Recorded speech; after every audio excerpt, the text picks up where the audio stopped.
record on this.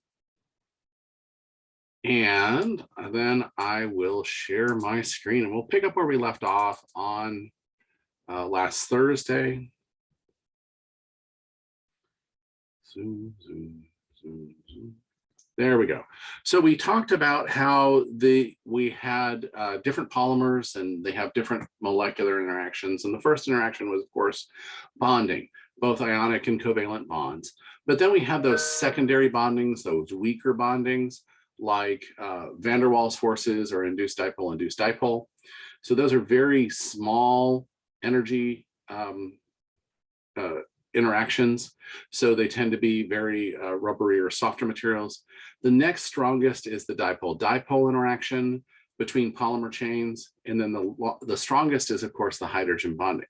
Now, when we think about these secondary bondings, we also need to think about not only is that between polymer chains, but it's also going to be between the polymer and whatever filler we're going to add to it. So those interactions, those secondary interactions, are going to help improve or not improve the dispersion of our material into our polymer. And then, of course, we got into some other things like chain entanglement. Chain entanglement leads to that bulk property. The longer the chains are, the less they slip, the more you have that bulk full property. Below that, you're in that curve coming up to the max properties, and things are not as strong, things slip, things are more brittle. Then we talked about viscosity, how molecular weight interactions determine viscosity. It's partially slip, but it's slip in flow, it's slip in solvent. So things can have a change there. Typically, the higher the viscosity, or the higher the molecular, the higher the molecular weight, or the higher the intermolecular interaction, the higher the viscosity. And then, of course, we talked about flexibility. Is there free rotation? Is there lots of freedom for us to move? Are there lots of side groups that help change things to make things rotate or something? Or are there stiffening groups? Are there phenylene units or the amide linkages or linkages that hydrogen bond very strongly to the one next? Those all affect the flexibility of these polymers as well. Okay.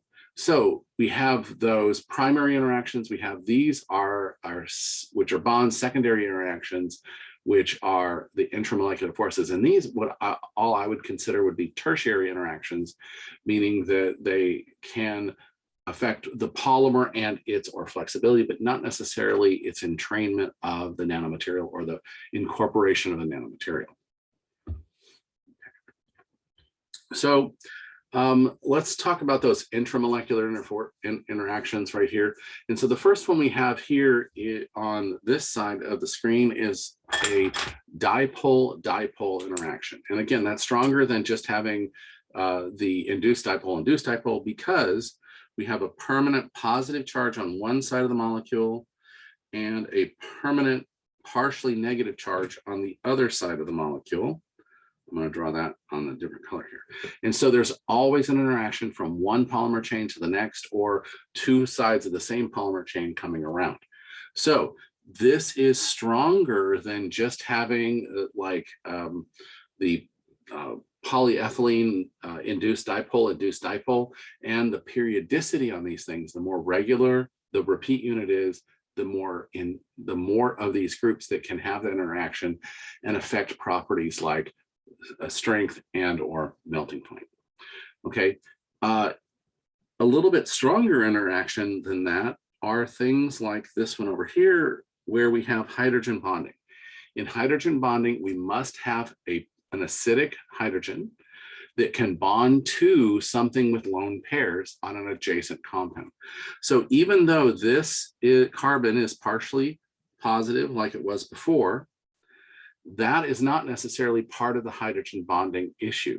What happens is that the oxygen has two lone pairs, one here and one here, that interact with that hydrogen.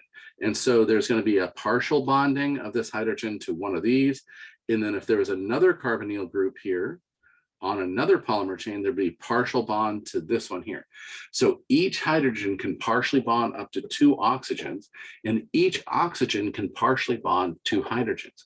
So that's a stronger interaction than this just a single dipole interaction to dipole interaction, because we can actually hydrogen bond in multiple directions. And so that's why these amides, and this tends to be nylons and amides, actually have higher tensile strength than the polyesters, because of that hydrogen bonding is a stronger bond than that dipole-dipole interaction. Okay, and then of course, there's the strongest one we have, which is the ionic bond. And we find this when we have things where we have, like this is the vinyl, let's see, it's carboxylic acid. So carboxylic acid of the vinyl group. I'm forgetting the name right now.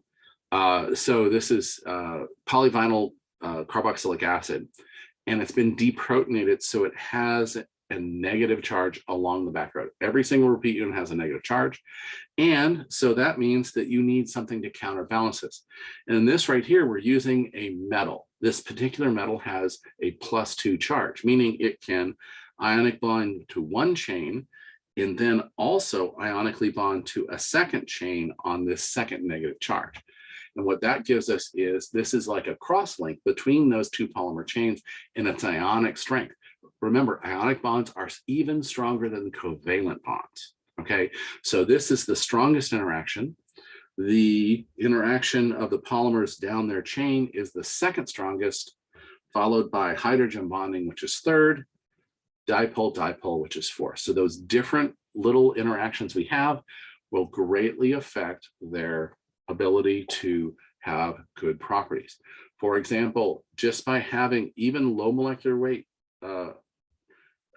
carboxylic acid containing materials like this can actually make really good fibers, because those metals act as a strong bond that contain in between the different groups.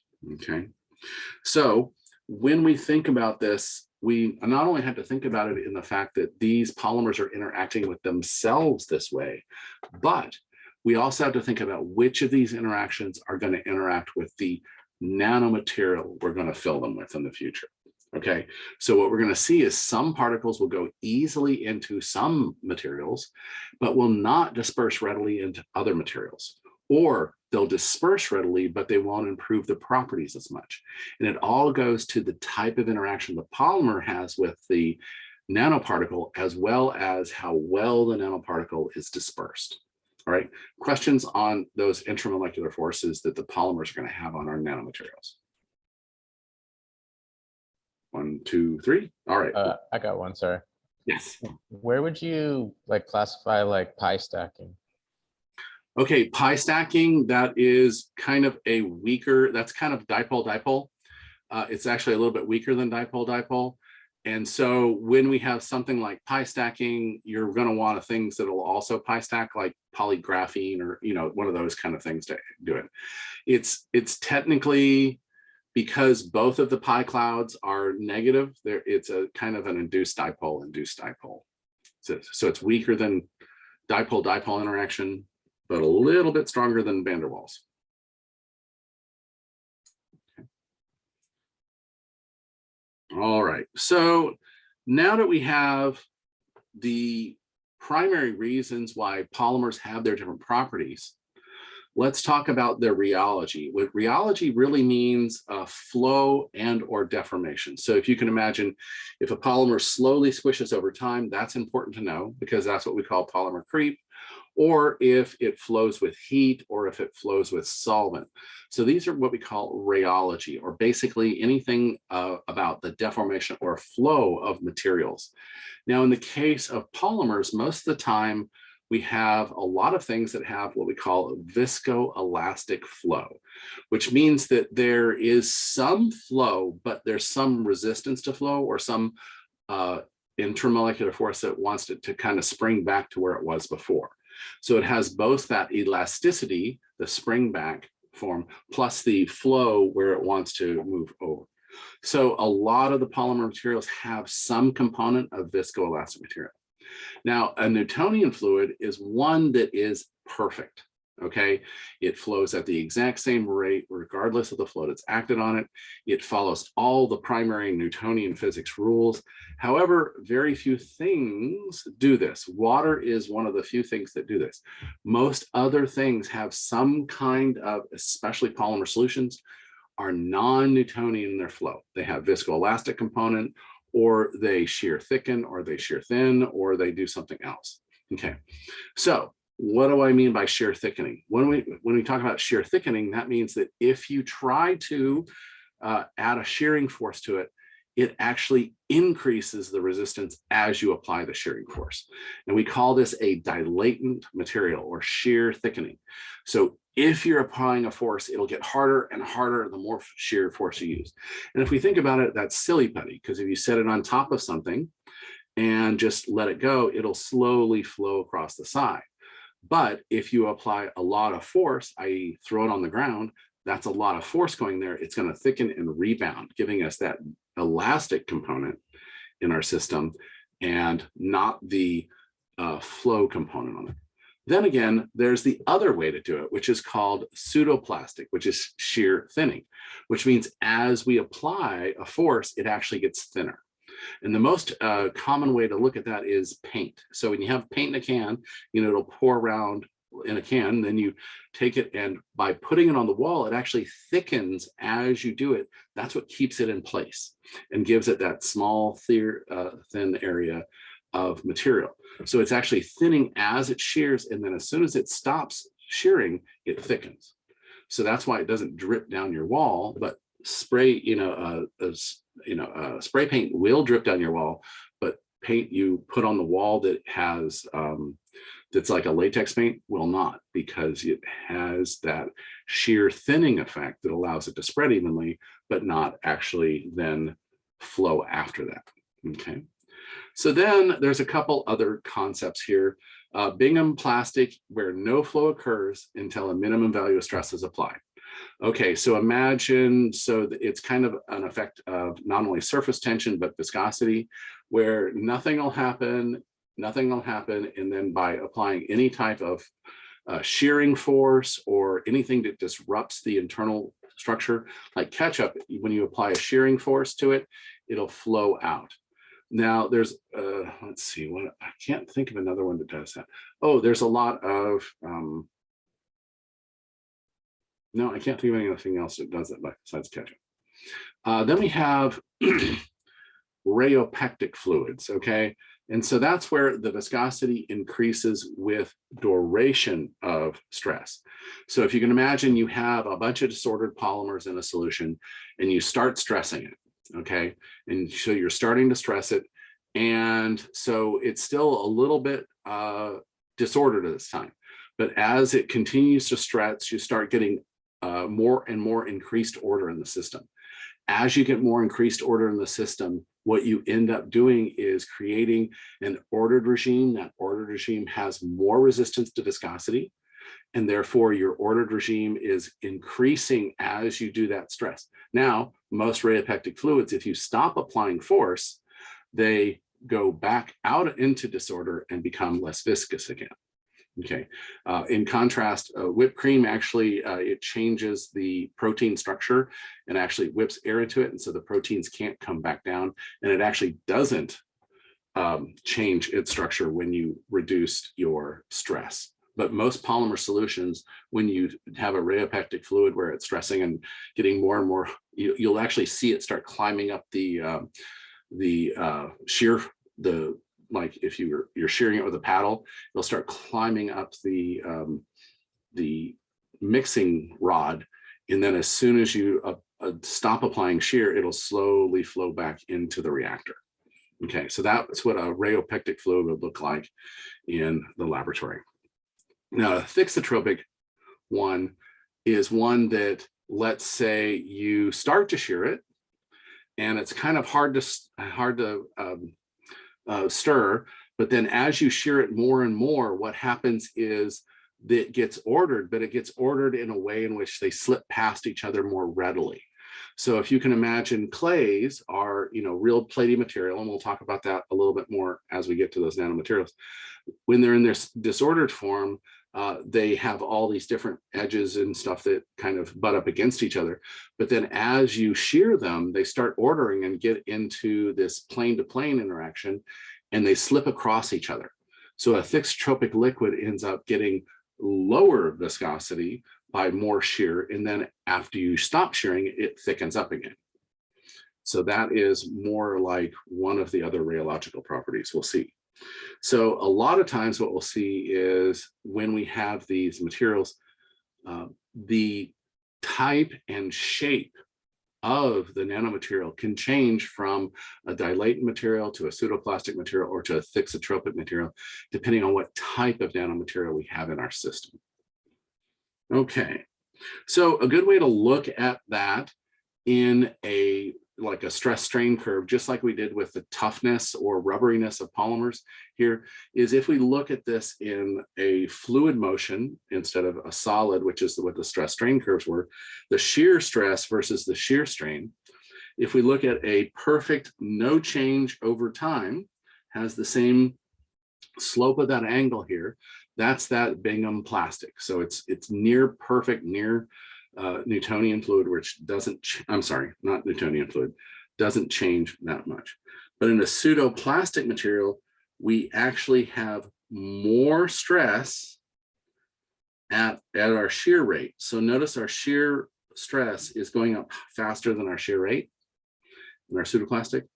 And in the dilatant variant, our shear stress is lower, decreasing over our shear rate. So those two bend out from each other. So one is the shear thinning and one is the shear thickening.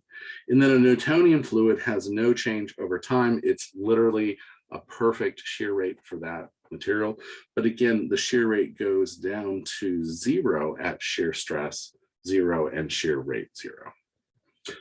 Questions on that?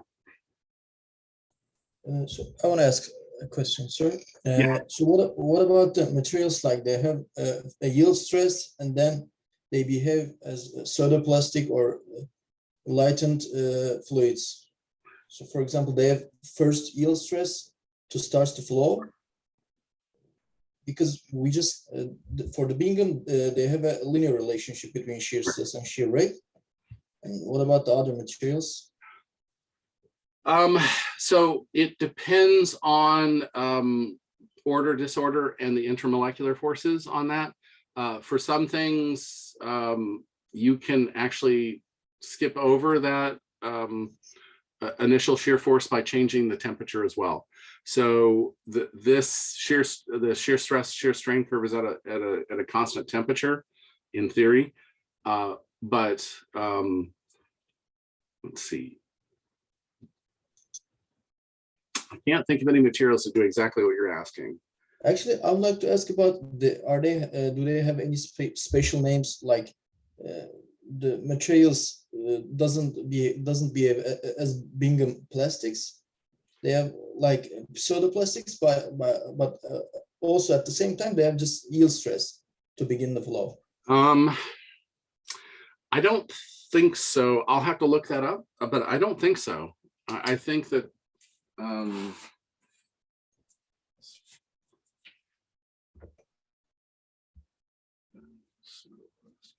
I'll have to look that up. I don't think so. Usually we just call them shear thickening or shear thinning.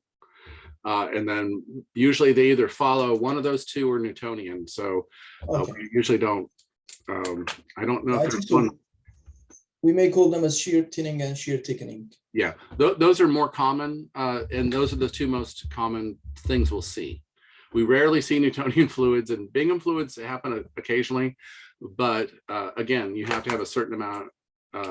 They tend to be, once they're flowing, they flow at a fairly constant rate. So I think the shear thinning, shear thickening is what we'll see most of the time. Thanks. Okay. All right, so now that we have our polymers here, and we said that there's different little places where we can have this polymer be, right? So the polymer can be very crystalline and have crystalline domains. We can have it completely amorphous, and we can have it completely amorphous but firm or hard or glassy, or we can have it perfectly amorphous, but then also above the temperature where it's firm and actually gets rubbery. So we have this is a phase diagram of the different possibilities for what we have for these regimes within the polymer area. And so what we can see is if we start out with a glassy polymer, something that has zero crystallinity in it at all, what we'll see is that we'll have a slight volume change, or you can even think of it as a thermal capacity change. It's going to have a slight change in density. It's going to expand with density as it goes until it hits this transition. In this transition, it goes from that hard amorphous phase to the soft amorphous phase. And so in that soft amorphous phase, it'll keep being that rubbery until we actually get all the way to the liquid phase. Notice that the slope of that line does not change. And so as we heat it, we're going through rubbery until it melts, but we still have that same density, that same amorphicity. We just have slightly higher flow when we go from the rubbery stage to the melt. Okay, so that's what we see in polymers that have no crystallinity at all. When we see polymers that have some crystallinity, and we'll call them semicrystalline, what we'll see is a slight change at that. But why is there only a slight change at that junction between the glassy and the rubbery state? In the semicrystalline polymers, only the areas between the crystallites or the amorphous phase, a certain percentage of the area or volume is taken up by those crystals. Okay, so in that phase where we have that area where those parts that are taken up by the crystals, now that those rubbery phases, now those glassy phases are rubbery and starting to move, that's starting to melt the crystals. And so we see the transition coming up here at a higher slope than with just going from glassy to rubbery until it actually hits all of those crystals have melted. Once all those little crystallites have melted, now the entire polymer's in the rubbery state. So we see why there's a difference between just the standard inflection point from glassy to rubbery in a completely amorphous system versus our semicrystalline system. It still has a break point at that same thing, but it's not a straight line. We have to melt all the crystals before we hit the rubbery phase. Questions on that? Yes. Tell me about this vitrification process. The vitrification process, that is where we're trying to cool it down fast enough that we don't form crystals. Okay, so this is a rate specific term of vitrification where we cool it, we take it all the way up in the rubbery state and then we flash cool it. We cool it down so fast that there are no formation of crystallites.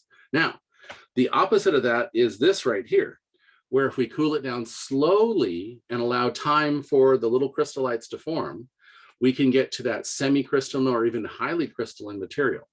So going from the glassy to amorphous rubbery phase is in this direction. Vitrification is slowly going from the rubbery to an amorphous phase. Crystallization is going from the rubbery to the semi-crystalline phase. And usually there's a rate dependence upon vitrification and crystallization, or you have to have an extremely disordered polymer to not have it crystallize at all. So you can actually go through vitrification with a very disordered polymer because it cannot form crystallites. It only goes to the glassy amorphous state. Does that make sense? Yep, sir. And is it only considered for the stuff that can be converted from the rubbery state to the amorphous, or from liquid to amorphous as well, because they have the same line? It's in the direction. So basically you're going from the glass transition from glassy to rubbery in this direction. You're going from rubbery to glassy in this direction, and that's called vitrification. Okay. Okay. Just the rubbery stuff. Yeah, it's just the direction you're going. So, so this is your, your measurement of TG is typically done in the upward swing, although you can measure it in the downward swing as well. And then time regimes can give you more or less crystallinity. Okay. Okay, so let's look at how we measure glass transition temperature. Typically, there's several different thermal properties that happen in polymers as we go through the different phases. Okay, so for example, if it's a completely amorphous polymer, you're only going to see the glassy to rubbery, rubbery to melt. Those are the things you're going to see. So you're going to see glassy to rubbery, rubbery to melt. And so there's different heats associated with that. Okay, if we have a crystalline polymer, we might see a melt or a glass transition of the amorphous phase, a melt temperature for the crystalline phase, and then a melt temperature for the whole polymer, or a melt phase where all the crystals and or polymer do it. And then on the return side, we can usually see an endotherm where we see that heat of crystallization, because it will actually absorb heat there. So let's look at this for a completely amorphous polymer. What we're going to see is that we're not going to have this heat at all if it's a disordered polymer. All we're going to see is that we're going to have this transition right here. Now notice that this transition is not associated with a peak. We call this a secondary transition, meaning there's a change in the volume, there's a change in the thermal conductivity, but the actual transition from glassy to rubbery does not, quote, absorb heat or give off heat. Now, if we go over here to this melt right here, it actually has to absorb heat to get enough movement in the chains to get them to move across each other. That's a primary transition, okay? That melt temperature is called a primary transition because heat is absorbed, okay? Now, if we go to something that can crystallize, what we'll see is we'll have a glass transition temperature for the amorphous phase. And again, it's not a peak because it doesn't absorb or release heat. But when we crystallize something, when something is crystallizing, it absorbs heat to get into there. And so we see that negative delta Q, delta heat flow versus time, because it's absorbing heat to crystallize. And then when it melts, it's giving off heat when it crystallizes because it's creating order. And then when it absorbs heat to melt, it actually is absorbing heat. So this is giving off heat to form crystals. This is absorbing heat to melt. Sorry, I mixed that up. So this is giving off heat when it crystallizes and absorbs heat when it melts. Okay, but again, these are primary transitions because heat is absorbed or given off. This is a secondary transition because it's only a change in the volume or a change in the heat flow. It's not an absorption or release. Questions on glass transition temperature? Now, these different curves change by if you have different polymers, different molecular weights of polymers, and fillers. Fillers will change the TG because of the interaction between the polymer might make those nanomaterials look like crystals to the polymer, and therefore the TG might change or the melt temperature might change. Okay, so let's talk about TG. All right, so TG is affected by many things. The first thing it's affected by is molecular weight. Okay, so the fewer chain ends, meaning the higher the molecular weight, the higher the TG. And if we think about that, is the way of thinking about that is that the chain ends have a little more flexibility than the chain bulk.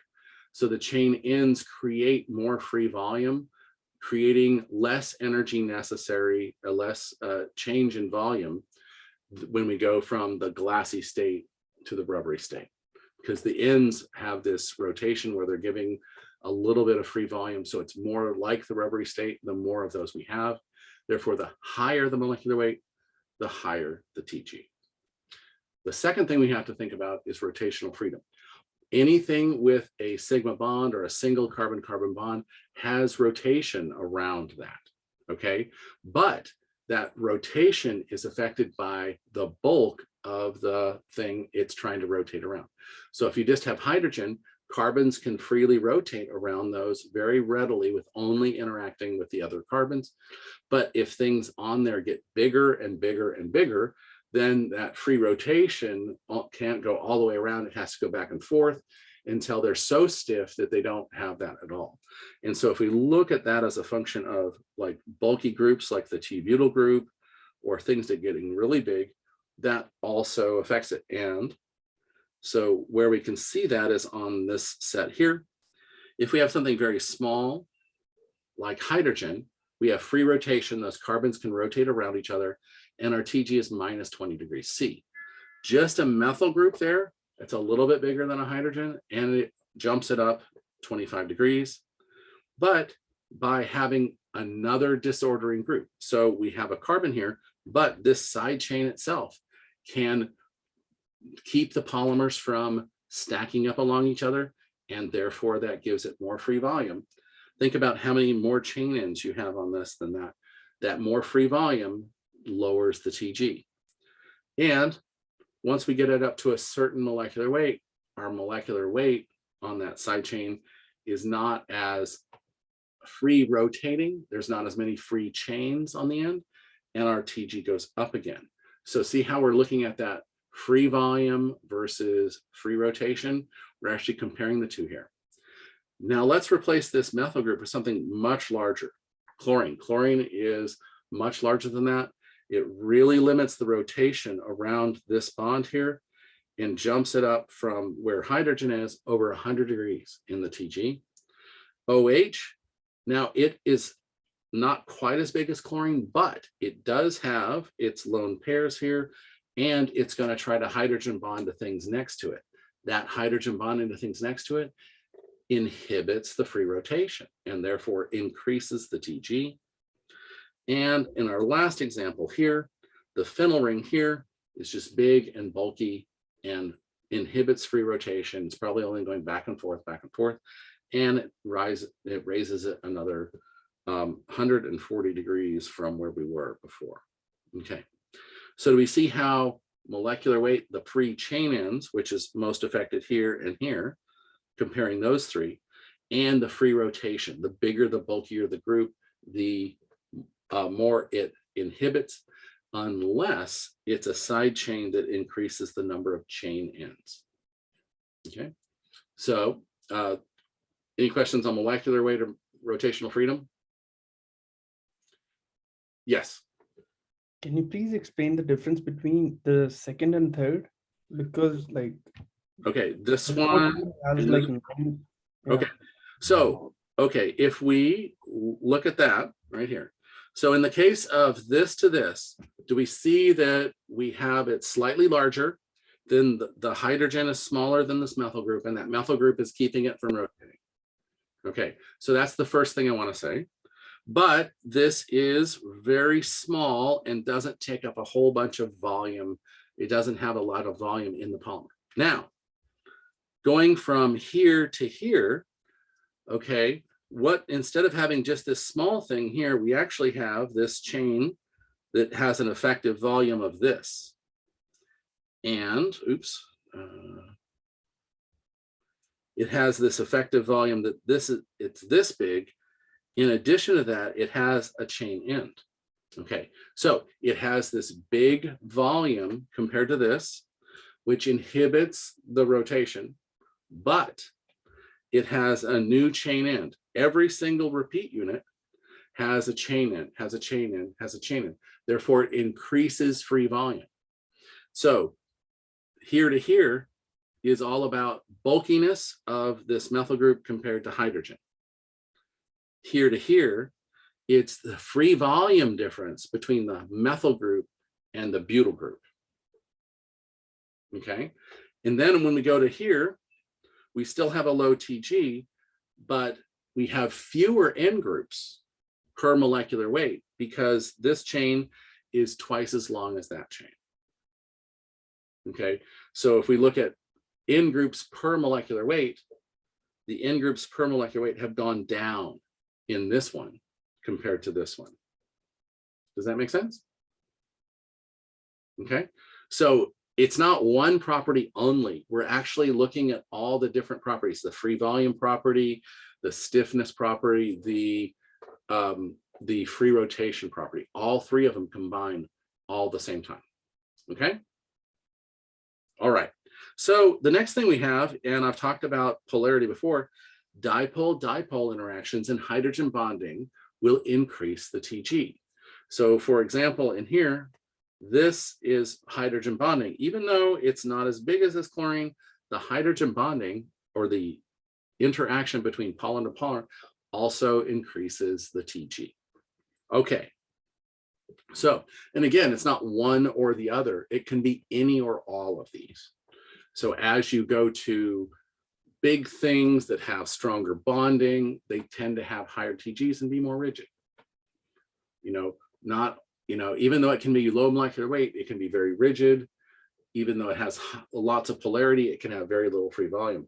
So it's all three of them combined to affect the TG. So not just any one. Okay. All right. So the other things that can really change with polymer TG is the stereochemistry, because in the case of, let's say, perfect polyethylene, right? It's just the zigzag, another zigzag can sit on top of it, and they can just stack and stack and stack. However, if you have polypropylene, that's going to have a methyl group coming off. And if they're all the same place, then they can stack. If they're randomly in place, they can't stack. Okay. So when we think about this, we have to look at going back to the Nobel Prize in Chemistry for Ziegler-Natta. Ziegler-Natta, they worked on a catalyst system that worked for perfect stereochemistry because they grew from the polymer surface as opposed to from the polymer chain end. And that gave them perfect perfect stereochemistry on each thing that went in. What they figured out here is that in polymers, you can have either all the same, alternating, or completely random. And those different types of stereochemistry are called tacticity. Okay, tacticity is how regular the conformation of the stereoisomers are in there. Okay, so you can have everything from perfect stereochemistry to completely random stereochemistry, and they will have different properties because of their tacticity. Now, asymmetrical molecules, ones that have this ability to have tacticity, have stereoisomers, produce polymers with different properties. Okay, an example of that is, let's talk about if we just take a polymer and we look at the monomer and we say, okay, one side has a substitution on it and one side doesn't. Okay, and so what we're going to say is the one without the substitution is the head, and the one with the substitution is the tail. So that when we polymerize them, we can polymerize them in a variety of different ways. The head is, sorry, I'm going to change colors here. The head is the one that has no substitutions on it. And so in theory, we could get it to react where the tail reacts with a head, the tail reacts with the head, and the tail reacts with the head. And we get perfect order of tail to head, tail to head, tail to head. Okay. Now, that happens most of the time because of the selectivity, depending on the catalyst system. Sometimes this is the more stable anion or radical, and we can get perfect head to tail polymerization. Okay. But that's not always true. What if we instead started reacting where our tails here, and tails only reacted with tails and heads only reacted with heads? So we'd have tail, tail, head, head, tail, tail, head, head. Now look at this. In this case here, all of these R groups are going to be facing the same way. Okay. In this tail to tail, we're going to have two R groups that are going to be orthogonal to each other, and then a space where the head to head is, and then two tails, and then a space, and then a tail. So that is a head to head, tail to tail polymer. So it has different stereochemistry than the head to tail, and therefore it should have different properties because the way those can stack together. Now, the last one is what we call a random copolymerization, where sometimes it does tail to tail, sometimes it does head to head, and sometimes it does head to tail, and we can't control it, and it happens randomly throughout the polymers. So that leads to a random polymer. Now, Imagine you want to stack something and you have this perfect head to tail, head to tail, head to tail. All of those head groups are facing in the same direction. Well, gosh, I can take the next one and stack it on this way and tilt all the heads this way, and then the next one, and then the next one. So it could stack much more easily. Now let's look at the head to tail, head to head. We have to kind of slip the head where the lower volume head to head section is with the higher volume tail to tail section. So they have to, we can't just have them, any repeat unit can stack. We actually have to make sure they're slipped over a 2 repeat units to make sure the tail sections, tail fits in the head to head of the polymer next to it. So it's not as easy to stack, but you can stack. And then in random, it doesn't matter. You're going to end up with heads and tails are all hitting each other, and therefore they're going to spread out a little bit more, and that's going to have an effect on the TG or the tacticity of the polymer. Okay, so let's look at a perfect polymerization of polypropylene. So in the case of polypropylene, we start with propylene here, and what it can do is we're going to call this the head and this the tail right here. And so when we do this, the part of the polymer, this one's going to react, because this is the functional head of the head, is always going to react with a head. I'm sorry, let's see. Yeah, okay, let me label them again, sorry. Okay, this is the tail. I want to make sure yeah, okay, that's what I thought. All right, so this is the head. Okay, so this carbon is the head. This carbon is the tail. Okay, and it has that methyl group hanging off it. Okay, so when we react this, what we're going to do is every time you create a starting part of this polymer, this tail is going to react with the head of a neighboring molecule.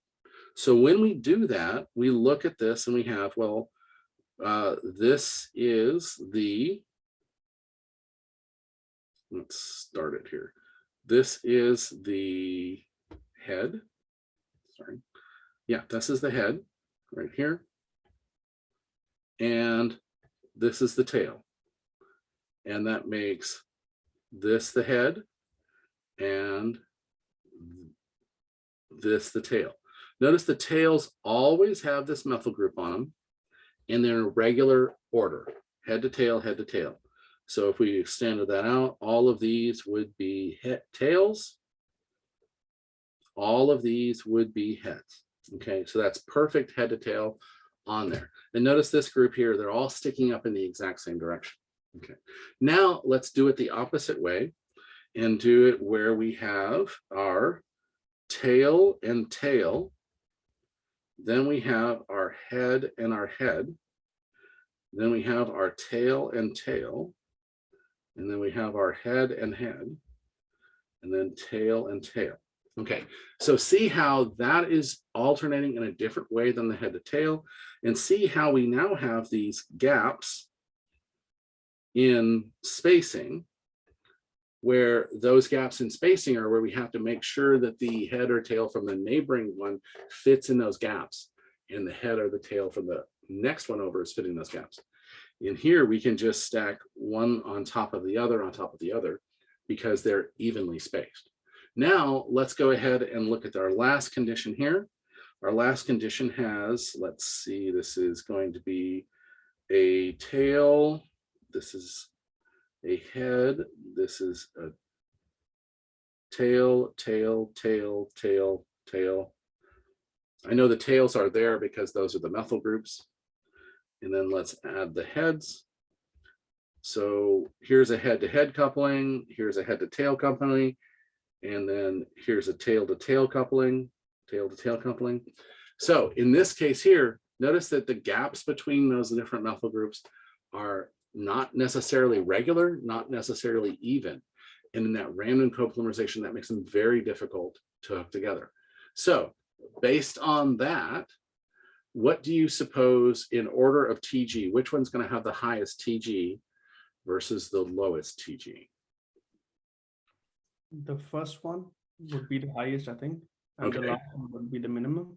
Okay, and the middle one, is it going to be close to the high one or close to the low one? Close to the high one, I think.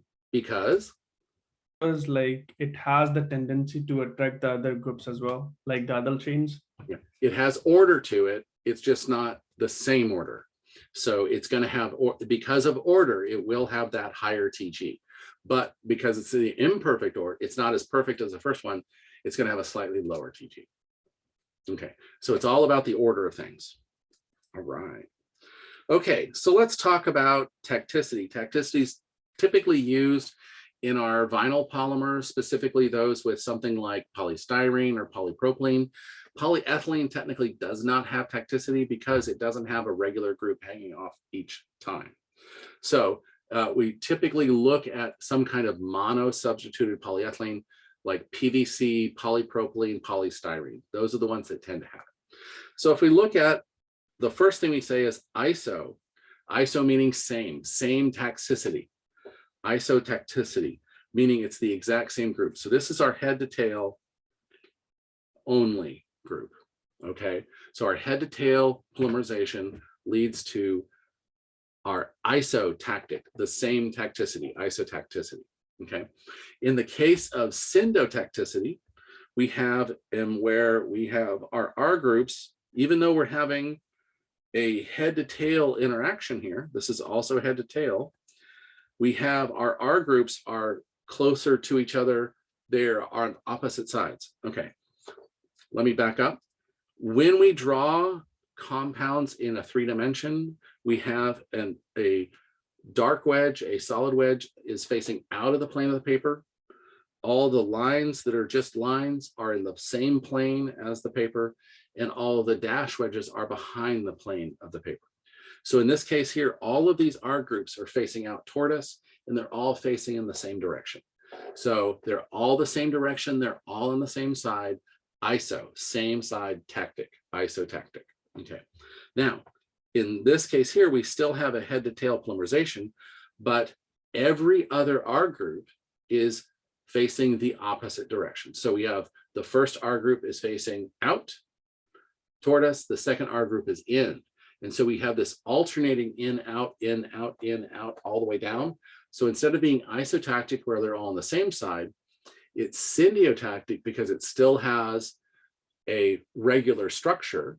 It's still head to tail, but they're alternating back and forth. So that's what we call syndotactic, okay?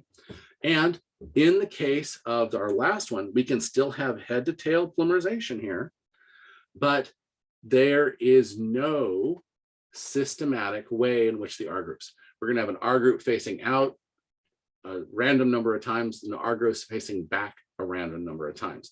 And there's no real periodicity to it. So isotactic, they're all on the same side together. In syndotactic, they're alternating sides, but regular pattern. Atactic is they have a random association of being front or back. There's no telling where they are. Okay, do we understand those three definitions? Okay, and those three different things are going to have three different TGs.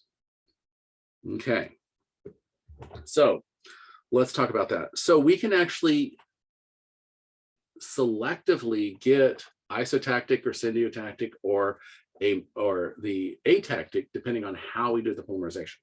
Some polymerizations can be what we call stereoselective, okay? Meaning they only form one isomer. They'll only form all of them faking out.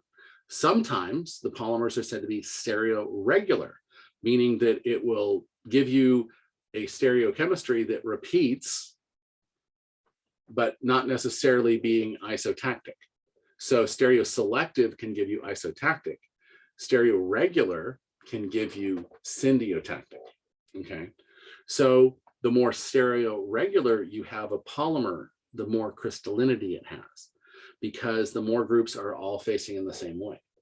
And since TG is a function of the amorphous state, we have to worry about the level of crystallinity. The more crystalline we have, the less amorphous component we have.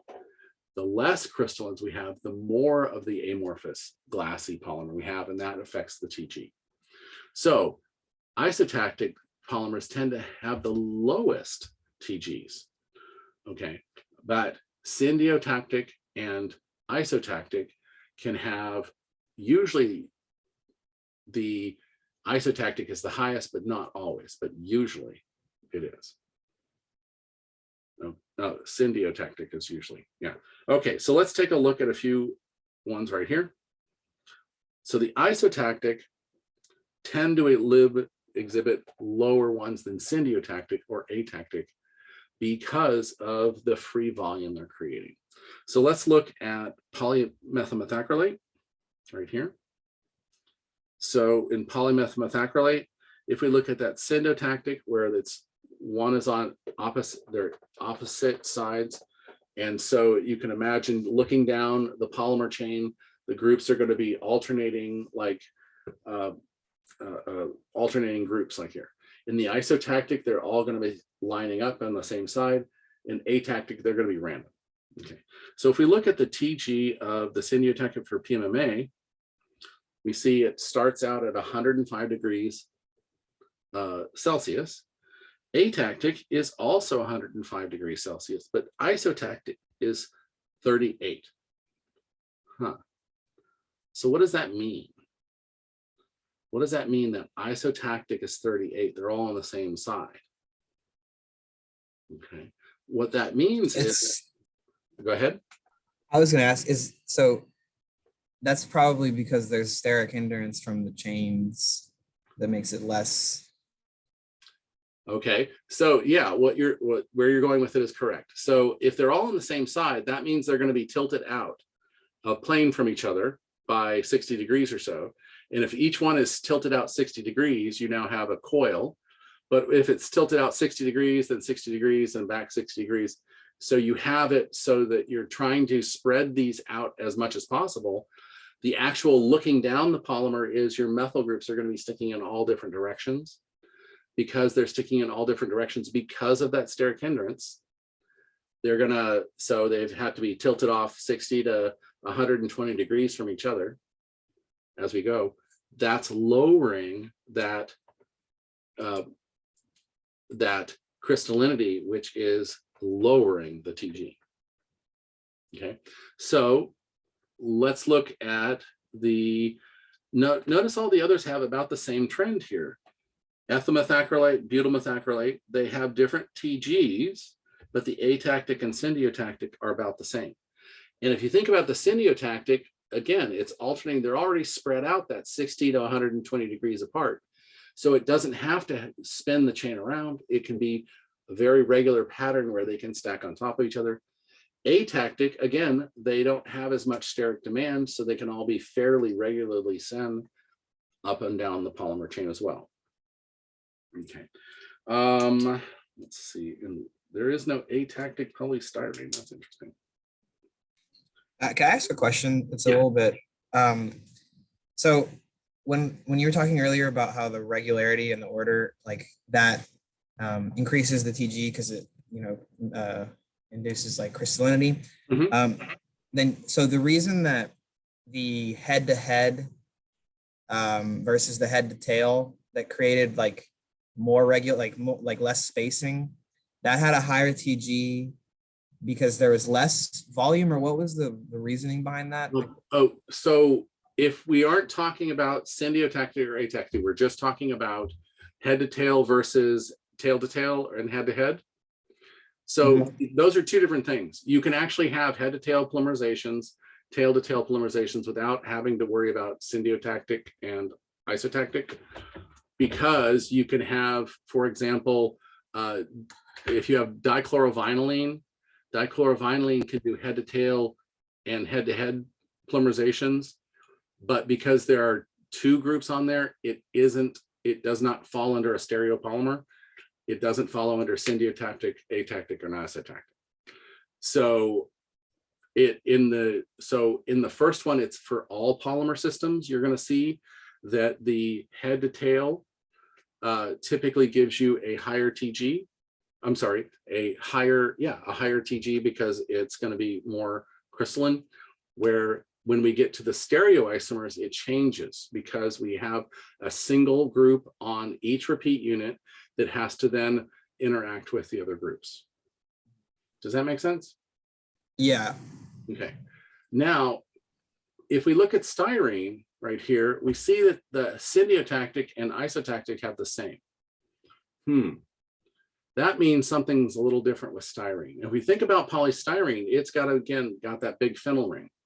And it turns out that when you have styrene that's head to tail, syntactic, you have it, isotactic, I mean, it completely continues to go in a helical structure. It makes a helical chain because the benzene rings are trying to get away from each other.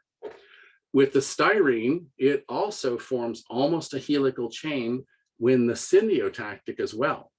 It's just slightly bigger spaced. Instead of being 120, it's almost, instead of being 60, it's 120 degree spacing. Because they both form these helical polymers in the milk, they have about the same TG. So that's unusual about polystyrene. And I'll maybe I can pull up a picture of that somewhere, but okay. Questions on that? So your different polymer grades are going to have different TGs. That different regularity is going to have different amounts of crystallinity. Crystallinity can be good or can be bad, depending on which properties you want. Okay. Okay. Oh gosh, we're still going. Okay. So let's talk a little bit more about polymer crystallinity. Okay. It's not inherently good or bad, but it does have an effect on your properties. So semi-crystalline polymers tend to be tough because they have the regions where it's rubbery that absorbs some impact, the regions that are crystalline that'll absorb different types of forces. So the combination of the two different soft and hard segments resisting so many different forces, it actually makes them tougher a lot of times and stiffer than other things, because the crystals are more rigid than the rubbery polymer would be. Also, because of those crystals, they diffract light.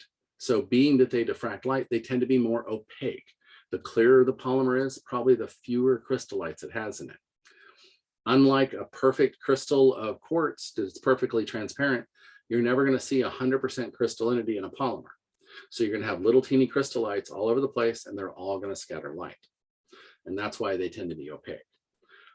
They also tend to be more resistant to solvents. And that's because the rubbery phase can dissolve fairly readily in a solvent, but the crystalline phases tend to resist the solvent. The solvent has to adsorb and then intercalate into the crystals to get them to dissolve. So they tend to be more resistant to solvents than their non-crystalline versions. Okay, so crystallinity usually helps if you have a high stereo regularity in structures or polar groups such as dipole-dipole or hydrogen bonding. Those tend to really aid in crystallinity because those groups are trying to line up with each other because of an intramolecular force, not just a kind of sliding past each other and kind of inducing a dipole. Okay. In polymers, the polymers align to form different crystalline regimes. So assuming let's say you're forming something under melt and you still haven't melted all your crystalline regimes, they're going to line up with the shear you have. And so those ordered regimes are called crystallites, and they start out with the areas that are crystallized, but then the ends of the crystallites tend to be amorphous, or at least semi-crystalline or amorphous, and then it leads into the bulk of the amorphous fringe. So we call them fringed micelles because it has a regular regime and then this amorphous kind of thing around it. Okay. Now, how do we induce crystallinity? Well, the first thing we can do is just take it completely into the melt and cool it down slowly, giving it plenty of time for it to feel the intramolecular forces and get it to start forming the crystallites. And then once it gets past a certain point where it's not flowing anymore, it's not going to crystallize much more. Okay. Now, you don't have to take it into the melt. All you have to do is take it above the TG. And if all you do is take it above the TG, what we're doing is called annealing. In annealing, you take it above the TG so that some of the polymers can move. And then the little fringe portions of the micelles there, the little fringe portions of the crystallite, they can start to crystallize even more because they're given a little bit of energy to move, and then they can start lining up. And so that's called annealing. That's why it's different than the slow cooling gives you your initial crystallites, where annealing will give you additional crystallites without melt. The other way to do it is to do what we do in fibers, or in, you can actually do it in polyethylene terephthalate, where you draw it. Now, most of the time when you do it with a fiber, you draw the fibers across each other. And so you imagine all the polymers are slipping, and not only are they, you know, when you just melt the polymers, they're going to be in all different directions, okay? But when you draw them out, you start taking those and they're going to start slipping past each other. But as they're slipping past each other, they're going to start seeing, oh, look, I can start doing some kind of crystallization here. And then they'll at some point be drawn out to the point where they're perfectly aligned or very much aligned. And you can get high crystallinity in fibers. In fact, I think Kevlar fibers are touted to be greater than 95% crystalline just by doing that draw. You're slipping those polymers past each other until they find the perfect spot to crystallize. All right, questions about inducing crystallinity? No? Okay, so how do we tell this? Well, first of all, we can look at microscopy. A lot of microscopy or spectroscopy can tell us that we have scattering, or that we have some kind of regime that diffracts light. For example, you can even use microscopy where you just have cross polarizers. Sometimes if you have something, the crystallites might diffract the light, and you'll actually be able to see them by different colors in your cross polarizers. Another more expensive way to do it is doing X-ray diffraction. Now, that's not single crystal X-ray diffraction. Typically, it's wide angle X-ray diffraction, where you're looking at a wide or narrow angle through a system looking for a periodicity. So it's not going to say, oh, here's one crystallite and it's exactly the structure. It's going to say, oh, you have a stacking and it has a certain periodicity. So usually narrow angle or wide angle X-ray diffraction is used. And then we can also use density. Interesting. A completely amorphous polymer is going to have more free volume. So it's going to have a lower density. A completely crystalline polymer is going to have perfect order and less free volume. Therefore, it's going to have a higher density. So if you know where the perfect versus the perfectly non-crystalline and the perfectly crystalline there, measuring the density in between, you can get a good percentage of what the crystalline regimes look like. Okay. The other thing we can do is thermal analysis. And in thermal analysis, specifically DSC, remember I show you that curve where there's this TG, which is the secondary transition, but you can see a melt. And by actually measuring the amount of energy given off there and being able to compare different samples together, you can say, oh, this one has twice as much heat absorbed during that melt than with the other one. We can actually say that, oh, this is more crystalline than this other one by looking at the amount of heat given off by that thermal analysis. All right, questions on that? So a lot of times that when we add a nanomaterial, depending on the type of nanomaterial, it can increase or decrease crystallinity depending on its interaction with the polymer chain. Okay. So we talked a little bit about this, about when it goes from the amorphous phase to the glassy phase. But let's talk about the crystalline melting point. The crystalline melting point is really all about, if we had, imagine you had smaller molecules, that where would the energy require to melt that? And so it's really dependent on molecular symmetry, almost like the small molecules that actually only form crystals. They have different melting points based on their intermolecular reactions. Okay, TG is more dependent on chain to chain flexibility and whether or not they, where TM, that melting, is molecular symmetry. How well did they align to form a lower free volume a lower free volume crystalline? Okay, so that means that highly symmetrical polymers tend to have a TG versus the TM, where the TM is much greater than your TG, or twice as high as your TG. Okay. Asymmetrical polymers tend to have a TG that is much closer to your melting point. Okay. And if you think about that, you know, the more symmetrical you are, the more you're going to have crystallites. The more asymmetrical you are, the less crystallites you're going to have. And so you're going to have less order in those crystals because of that asymmetry. Okay. In random copolymers, it could be both, because in random copolymers, the TM is typically lower than homopolymers. Think about it. You have fewer different segments that can crystallize, and those fewer segments are going to be smaller, and therefore they're going to be lower in melting than that. But the TG tends to be a little bit different for the random copolymers as well. In block copolymers, it depends. Okay. It depends, because if you have a long regular block, and that should say block copolymers, not Bach copolymers. In block copolymers, if you have a very highly crystallizable one, that will crystallize quite well. And if you have a non-crystallized one, so it could be high if the block crystallizes very well, or it could be low if the block doesn't crystallize. So we have to be careful about that. So when we talk about block copolymers, imagine it's one block polystyrene, one block polyethylene. Styrene is going to crystallize a lot more than the polyethylene will. And so the different regimes will actually have different melting points and TGs. All right. Questions on that? So it actually varies quite a bit, and there's a lot of different ways to think about it, as in crystallinity versus symmetry versus regularity versus intermolecular interactions. So there's no one rule. We have to look at a polymer system and figure out which interactions are going to be the most important interactions for TG. Again, they all are affecting the TG. No one of these says this is the absolute number one property that affects TG or TM.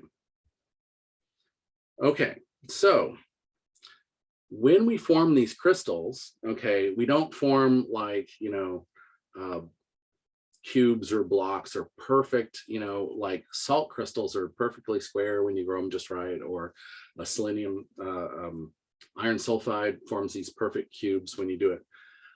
They don't really look like that when we crystallize polymers. What they look like is kind of a regime, an area where our chain has gone on this way and then kind of folds over on itself and then folds over on itself. And so the outside edges tend to be a little bit amorphous, a little bit non-crystalline, but the bulk of the center of these things are crystalline.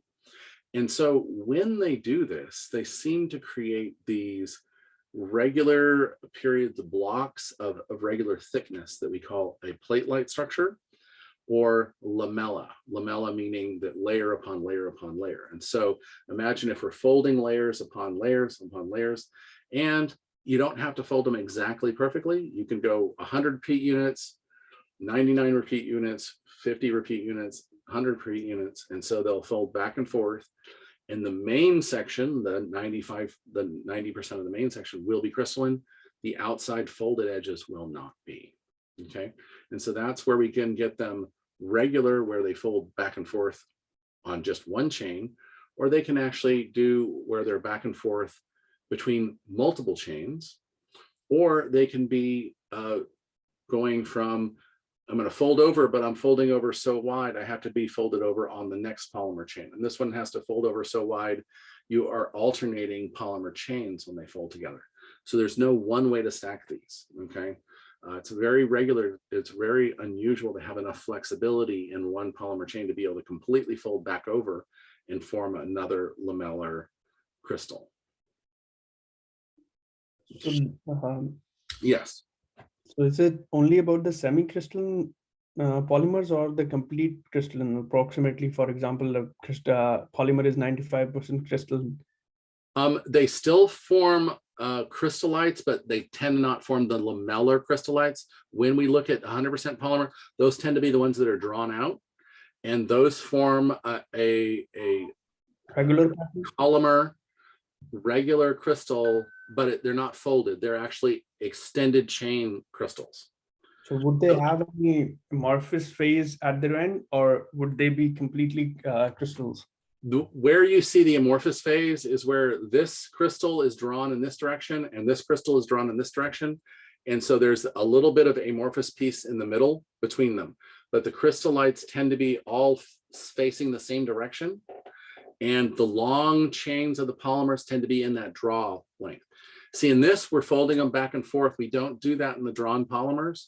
We actually have them almost fully extended out in their long length, interacting with other polymers to make the crystallites, except where there's like the ends of a few polymer chains are near the crystallite of another one with ends of polymer chains. That's the amorphous region, is the ends of the chains that can't quite crystallize. But it's unlike the lamellar formulation we see in bulk polymers. This drawn polymers tend to have them all in one direction. Okay. Yeah, because if they would have the amorphous phase, then I think they would be the interlayer strength that can break that can have a prone region to breakage. Right. And so usually in the drawn ones, you'll have like a crystallite and a crystallite, and then there'll be just little zones in between, like there'll be two crystallites here, but there'll be a long crystallite on the top here. And so the total interface of amorphous material is actually kind of low. It's just between the different crystallites that are all ordered in the same direction. Okay. So, and that's different than this. This is where the chains are flexible enough to fold over on themselves. Okay. Think more of polyethylene. When we're talking about perfect polymer chains, we're thinking about things like polyethylene terephthalate can be pulled out very crystalline. Perfect polyethylene, which is no side groups, high density polyethylene, because it can be drawn completely. So drawn polymers tend to not form these chain lamella, sorry. Oh, thank you. Okay, so once you start forming this, there's going to be an amorphous section between each of the different ones, each of the different lamella starting to form, right? Because you can only grow that crystal so far before you run out of material that can be ordered, okay? But then once you start getting those together, if you can, they'll actually can merge together and form larger polymer systems. And that's what we call just the start of a formation of the crystallization is called nucleation. That's where you have the random chains and you just have, some of them just start to have enough energy to start forming that. And so that's nucleation. That's the beginning of crystallization. And in the beginning of crystallization, you can have it where that grows out from there, or the lamella kind of form together. And then it'll get to a point where there's amorphous region around another one, and then another one, and another one. Now, if you have just that part there, then what you end up getting is maybe them starting to form in groups around a section. And those are called spherolite formations. And that's where they start growing out, and then they kind of do that. They tend to be from molten polymers or from concentrated solutions. So in the drawn fiber, just like we were talking about, they tend to be drawn out like this, and therefore they have unidirectional stress in that during cooling, and they're all lined up here way. Spherolites, so imagine they're randomly oriented because you can start growing a crystal in this part of the melt, this direction, growing a crystal in this direction, in this part of the melt, and in this direction, in this part of the melt. And so they just kind of all kind of go in random patterns, and then they can be aggregated together in all kind of odd angles. Now, after the polymer ones where they're all drawn in this, we can also do it where we can crystallize things by shearing them. Okay, and this works best with things like liquid crystals, where you can shear something right here, and then the crystallization occurs along the shear boundaries. Okay, and that's where we get the methodology, where we have a section that has the shear system. And so what that looks like is more of there'll be a large platy crystal area, and then an amorphous region, a large platy crystal area, and an amorphous region, because the crystal forms in that shear regime.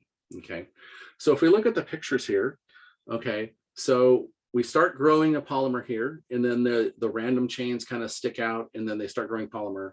And so that's what we call the spherulite. So imagine you have that dense area here, and then all the end chains go off in all different directions in random. When we draw them out, they're all kind of drawn together, and only the ends of chains are where we see the amorphous regions, like the end of a chain here and here and here. Those end of a chain, end of a crystal are the only places we see the amorphous section. But now that we're drawing, we're shearing something in a certain plane right here, we'll see the crystallites form in these shear planes. And then in between them, there'll be these semi-crystalline regimes that are smaller than the shear planes that we were creating those epitaxial crystallizations in. All right. So what does this mean? Well, we have to think about three things when we're incorporating our material. Are we going to have our nanomaterial in a fiber? Are we going to have it in bulk? Are we going to have it by shearing, i.e., are we going to do it by extrusion or melt extrusion? Those will all change the crystallites found in your system. Okay. Questions on nucleation?